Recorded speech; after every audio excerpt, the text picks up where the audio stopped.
No time, no gym, no problem. Here's how to stay active daily. Welcome to Health Elevated, a program dedicated to helping you live your healthiest life possible. I'm Dr. Fowers and I co-host the program alongside Dr. David Hedges. Today, Dr. Michelle Emels joins us. Be sure to stick around for our segment 1 Minute for 1%, where Dr. Emels will share in 1 minute something you can do to improve your health by 1%.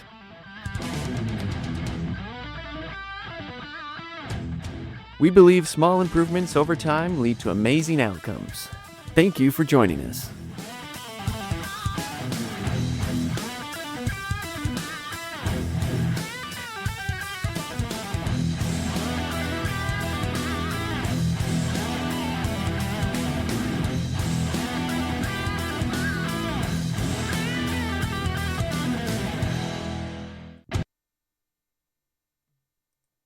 All right. Well, first of all, Michelle, thanks so much for being willing to share your expertise on how to be healthier. And your background is a lot of kinesiology.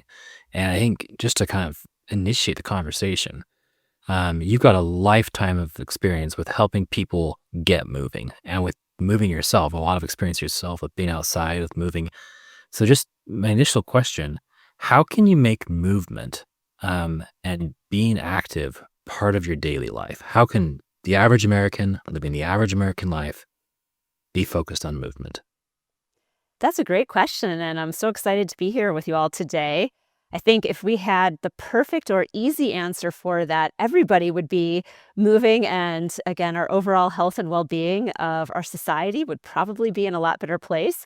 But I do think I've got a lot of tips and experience and knowledge in that area that I've tried to impart on students I've had over the years, coworkers, even just friends and family, trying to get them moving. And I think the easiest thing, again, are those small little things that you can do in your daily life, just parking further away and walking a bit more. My husband and I used to joke when we were on the campus at Iowa State University, which is one of the places we both worked. They had a bus that ran around campus and it stopped, like every couple hundred yards. And we're like, we really need people to skip a stop and walk. That was one of the things that was a joke for us, is skip a stop and walk. Don't, take the bus all the way up to your building and hop off right there. So I think there's just lots of little things, taking the stairs, if you have kids or pets, lots of really easy ways that it's not formal exercise, but just getting moving, just trying to move your body in any way that you can, in any way that feels good. So with that, you've got a lot of experience. I think you were a collegiate athlete at one point, running cross country and track. If you could, you spent a lot, I think you talked previously, you spent a lot of time on your bicycle, doing a lot of, running, biking, walking. If you could pick one form of exercise or movement to do for the rest of your life, what would that be? That's a hard question. Well, I love to run.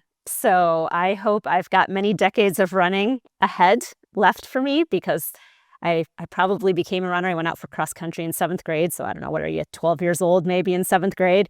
So I've been running ever since then. And again, I have lots of friends who, knees, hips, things have gone out and they no longer are able to run.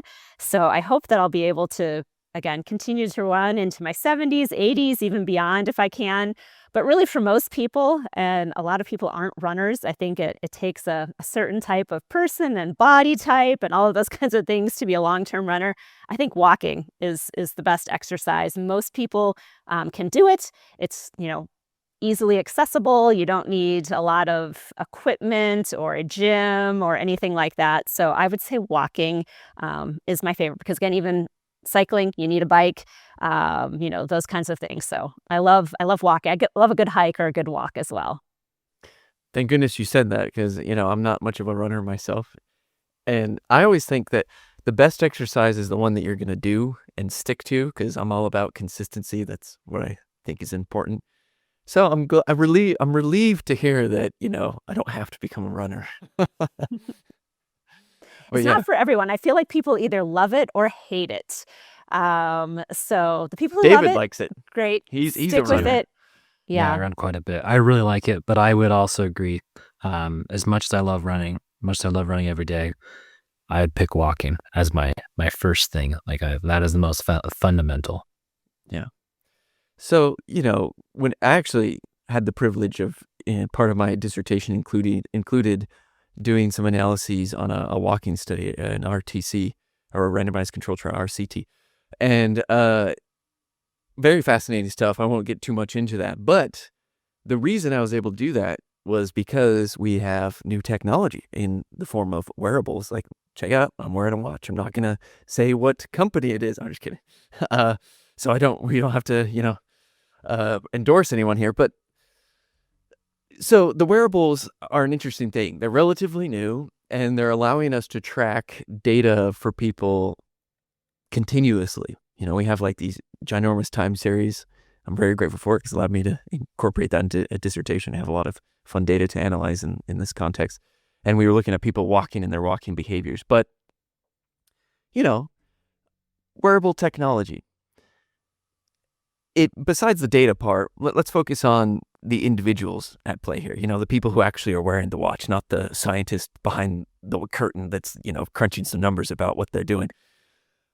How much does that actually impact your health as an individual? Like, you just held up your watch, so you use them. Do you recommend them? What are your thoughts on wearable technology? Well, I love wearable technology, and we don't want to talk scientists, but I also, and I don't think I mentioned this to you all previously, part of the work that my lab did when I was working on my doctorate was, and this was probably mid-2000s, like 2003, 2004, 2005, my major professor was an engineering and came from an engineering background and got into physical activity. So we used to call him Professor Gadget. Nice. So a lot of the work that we did in our lab was with wearables and working on the algorithms to see, how good they were or they weren't. And back then they weren't very good, for a lot, other than walking, a lot of things they weren't very good at measuring. And so we did a lot of work with that. So again, from the scientific side, I know what goes into creating the algorithms that are in all of these devices. For pioneering a lot of that work that, I got to stand on your shoulders when I was doing my dissertation later. We got to do a lot of fun analyses. So that's really cool. Yes. But keep going. Yes. But for, the everyday average person, I think they're great for making you aware of how much you move or don't move. And I think a lot of us, especially if we, have desk jobs, really don't realize how little movement we do get. A lot of people have heard, you should get 10,000 steps in a day. That actually came out of some research in Japan. And now some people are claiming that's a little high. For instance, some of the work that I do in employee wellness, we've set it at 7,000 steps a day as a goal. And really what that is, they say you get about 3,000 steps in your everyday life, just, going about business, but not actually doing some form of purposeful exercise or movement.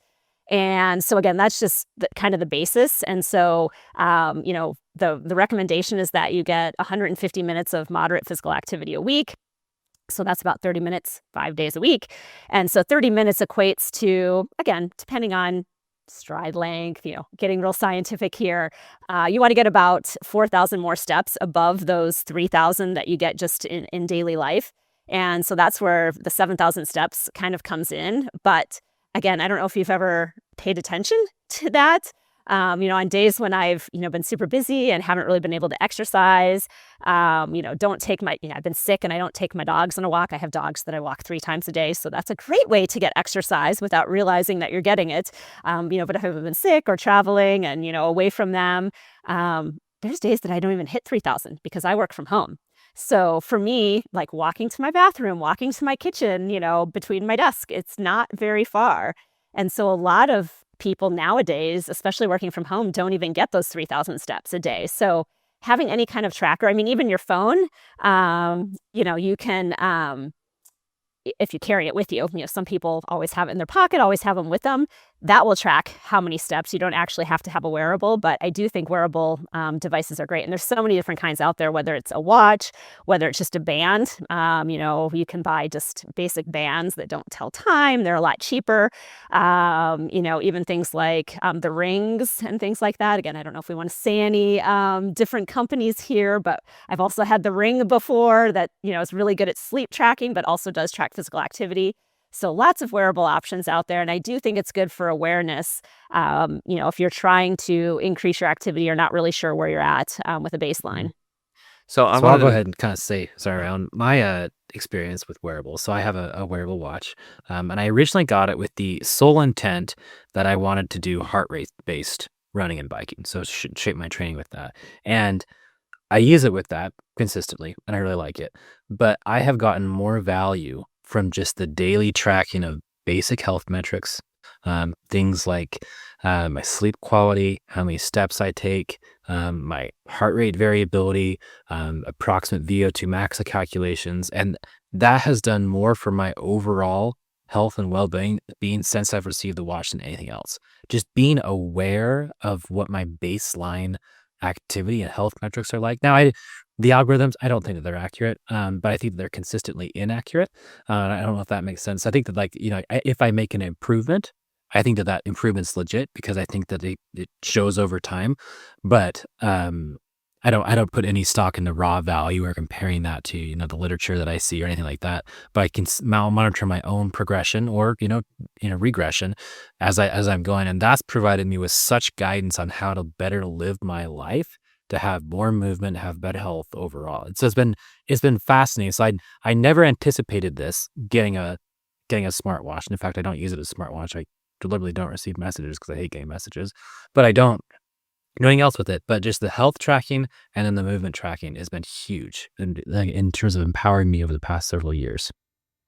So some of the stuff we talked about, right, is like measuring from the baseline. I kind of want to go back to walking a little bit since that's the exercise you picked. Both of you picked, and I would actually agree with that, by the way, too, just to throw my hat in the ring, I guess.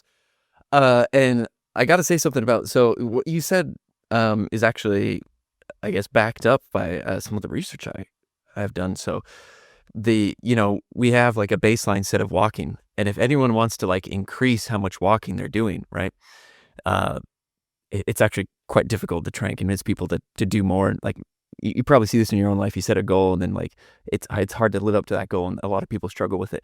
But in this particular RCT, right, the treatment was actually different incentives to get people to walk.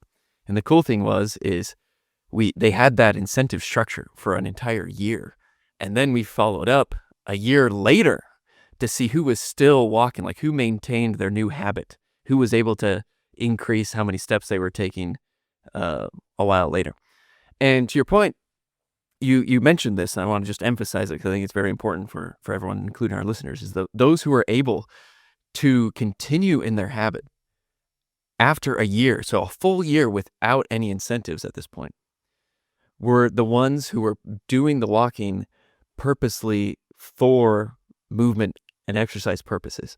So you had like, we found like different phenotypes of characteristics of people, where some people were just maybe parking a little bit further away, getting a little more extra steps during the day.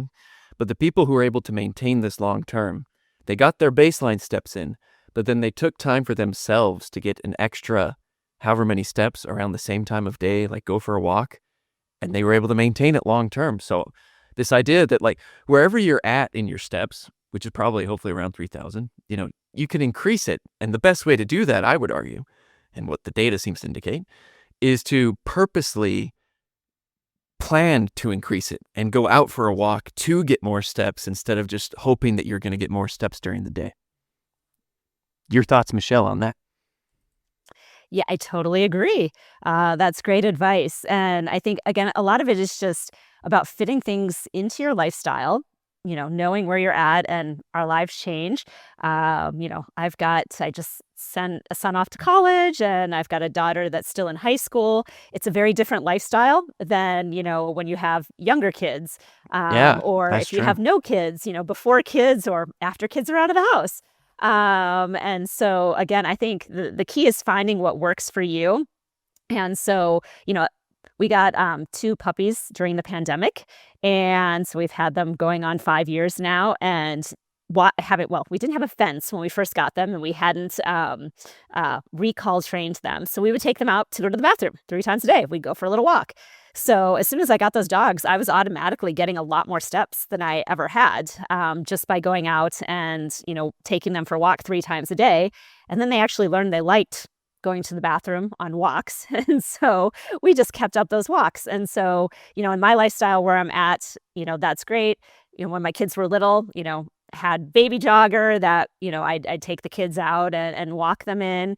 Now if you're a work from home person, or, even if you go into your job, but if you have meetings, that you can either have walking meetings where you walk with somebody, or, again, on your phone. I mean, that's a great thing that you can carry your phone and have walking meetings, figure out what works. Going back to the lifestyle, I mean, I am a fan of purposeful exercise or physical activity, like you said, more than just parking further away or taking the stairs. But for some people, that's going to increase their steps. I mean, that's a great small step to start with is, just some of those things in your life, skip a stop and walk, will help you. But when you get to the point where you're ready and able to, add in some formal or some structured exercise into your day or into your routine, it's thinking of what's going to work for you and where it's going to fit best. So kind of figuring out, do you have dogs? Do you have kids?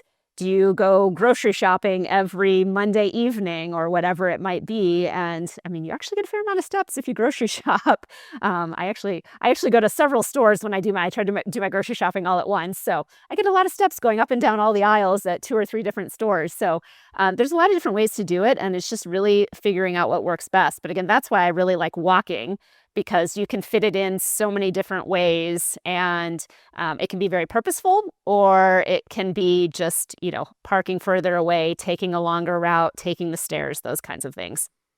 Yeah, and it's like life so much gets in the way that I feel like, we tend to cut corners, and so I think the purposeful is so important, because eventually, oh, I'm running a little bit late, I'll park a little bit closer this time, and then you slowly build an opposite habit of not actually doing those little things.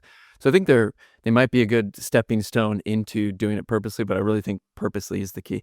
And now you got me curious. I want to know what the treatment effect, estimated effect of having a dog is on your walking. How many of these people that kept up their habit and were being consistent with their time had a dog and were walking their dog every day. That's kind of makes me for some extra context, Rylan's considering getting a dog, so that's probably thinking about this. I'm thinking, man, is this going to help me in my healthy habits? I'm going to be getting more steps in because I got to take the dog out for a walk. I don't know. We'll see if that ever comes to pass. But yeah, interesting for sure. It is good. And I've known people, and actually I think there's some studies out there. I can't cite them off the top of my head, but people who have dogs and actually walk them. I mean, people do have dogs and don't ever take them for walks. That's true. Yeah, but that's true. if you actually do take them for at least one walk a day, I mean, that's more than what you're doing right now. So and that's even if you take them out for movement. Yeah, if you take them out for a 5 or 10 minute walk, that's 5 or 10 minutes more than what you're doing now.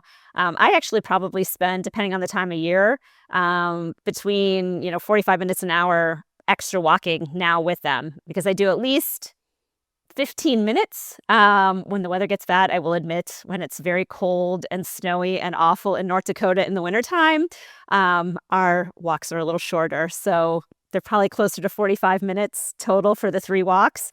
But when it's nice out in the summertime, we take nice long walks. So we may actually even get more than an hour worth of walking. And sometimes our evening walk is actually 30 minutes or more. So it's nice.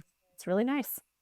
I would highly recommend a dog, but they're a lot of work too, and a lot of cost. Dogs are a lot of work. I think when I got a dog, my step count probably went up by about 4,000 to 6,000 steps per day. Holy cow. My estimate. Okay, and that, what do you think the causal impact on your longevity is based on an extra 4,000 steps a day?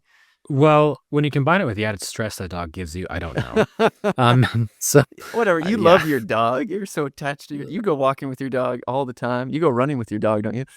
Yeah. Yes, but she also stresses me out. Is your dog sitting right here? Is it in your office? She is. Yes, she's right next to me. Yeah, no, whatever. Your dog is a good reliever of stress, because it's a sometimes. Yeah, sometimes.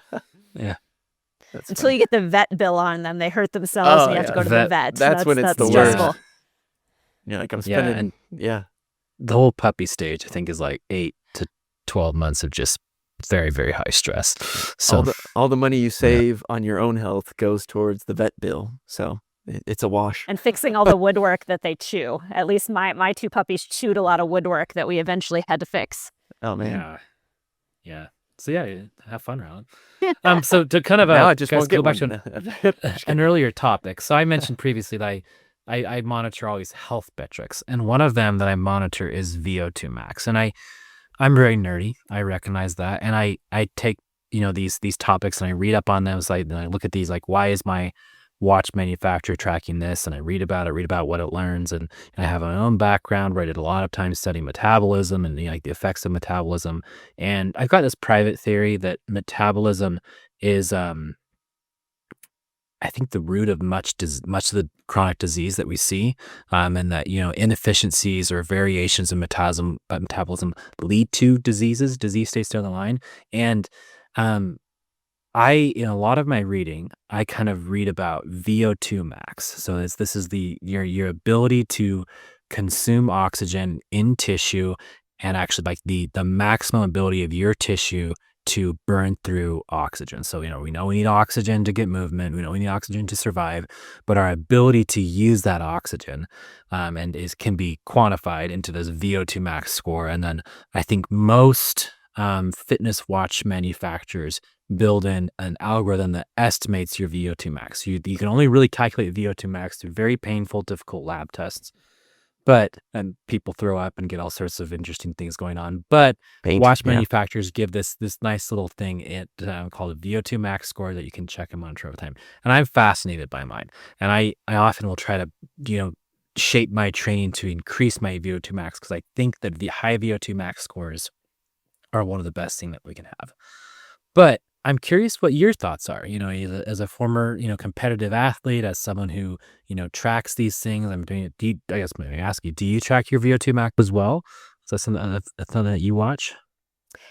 Yes, I do. And to your point of watches being very inaccurate in their algorithms, I mean, I guess I'm much older now too, so that would also be a part of it. But it's not nearly as high as an impressive on my watch as what it used to be when I did those lab-based tests. And I've done VO2 max plenty of times, both running and cycling. And it is interesting. My cycling VO2 max was significantly lower because I'm just not efficient and good at cycling like I am at running. But to your point of, it's very consistent. So even though it may not be a true VO2 max, if you were going to go into the lab and have it done, it is a great measure, to get your baseline and then kind of see where your fitness is at, because again, it is a really good measure of your overall fitness.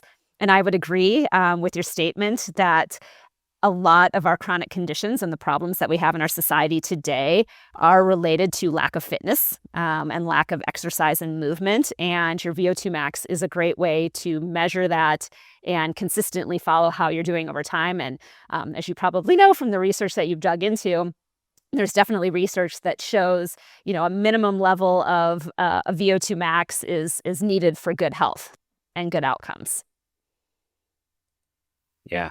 It's hard to quantify that minimum level. I think that, like with wearables, your scores, you can't compare back to that. So it's hard to really take that into your daily life. But I think you're right. And I don't know, I think it's a fascinating score.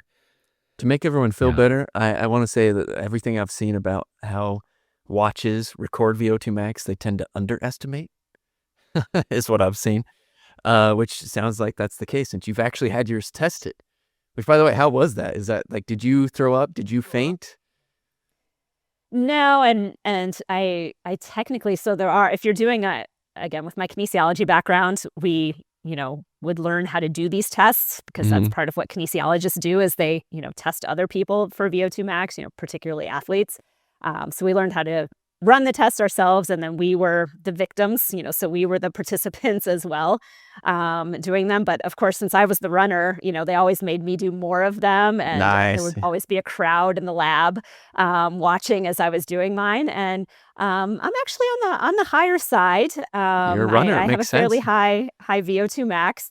There was in And so I did my undergrad and my master's at the University of Louisville in Kentucky. And we had tested in our lab several NCAA champions in cross country and track. And mine was only a couple points below theirs. So I don't know what that Well says done. about me, because I never won a national title. So I don't know if my lactate threshold wasn't that high, or I just wasn't as tough as they were. But I wasn't that far behind them. Good efficiency. That's awesome. Yeah, these things, there's so many. I mean, I think there's this maybe temptation to try and quantify health into a single metric. I don't think that's possible. So But if I it do is, think, it's VO2 max. yeah, if it is, I know you're really high on VO2 max, and I think Yeah. VO2 max is important. But I really think a lot of these things are just proxies for kind of like maybe like this idea of like how active you are. You know what I mean? Where, like we mentioned, a lot of these diseases and problems come from inactivity and overeating. And if it's kind of a proxy for like you're not really overeating, or else you'd probably be obese, heavier, significantly decrease your VO2 max. So you have a lot more weight to move. And if you're not moving sufficiently, then, your heart, your lungs, your body, your muscles aren't getting, practice. And so, I don't know. I think a lot of these things are helpful. I definitely try to pay attention to certain metrics as much as I can, but I also try not to get too stressed out, knowing that the real gains for being healthy come from, not like this moment of exercise, but rather lots of moments of exercise over time. So my main focus is, what am I going to do that I'm going to do tomorrow, that I'm going to do the next day, that I'm going to stick to. But yeah, very interesting stuff. But we are at a good time here where we get to hear from you, Dr. Michelle, emails, because we're going to have our segment, 1 minute for 1%. Are you ready? I am ready. All right. So this segment is called 1 minute for 1%. And in about 1 minute, Dr. Emails will give us some advice where we can improve our health by about 1%. So let's get to that.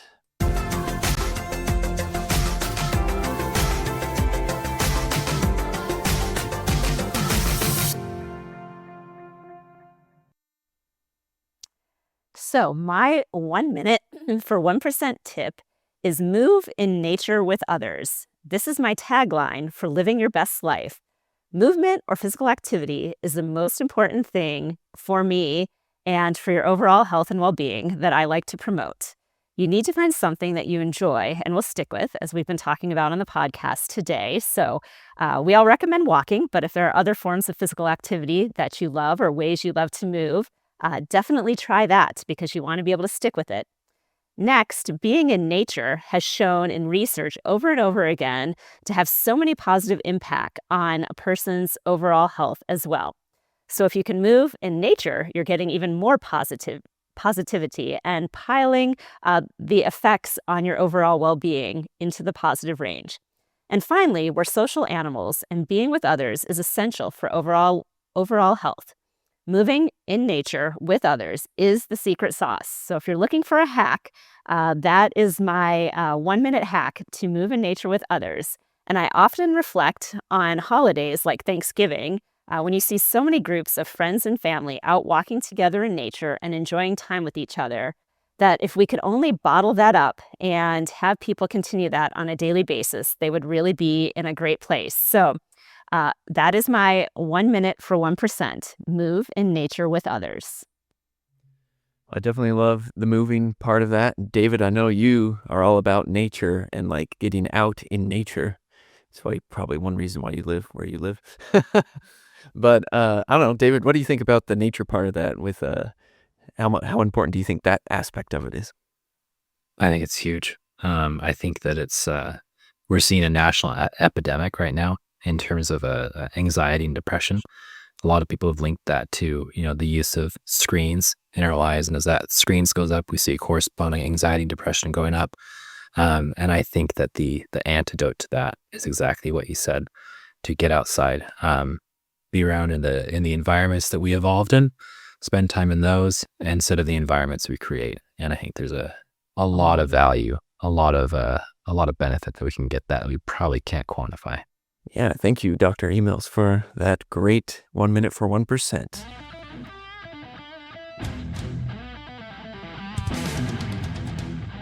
Thank you for tuning in to Health Elevated. If you like what you heard, please give us a thumbs up or positive review. We'd love to hear from you, so let us know what you think by leaving a comment. Check out the Health Elevated podcast on your favorite streaming platform.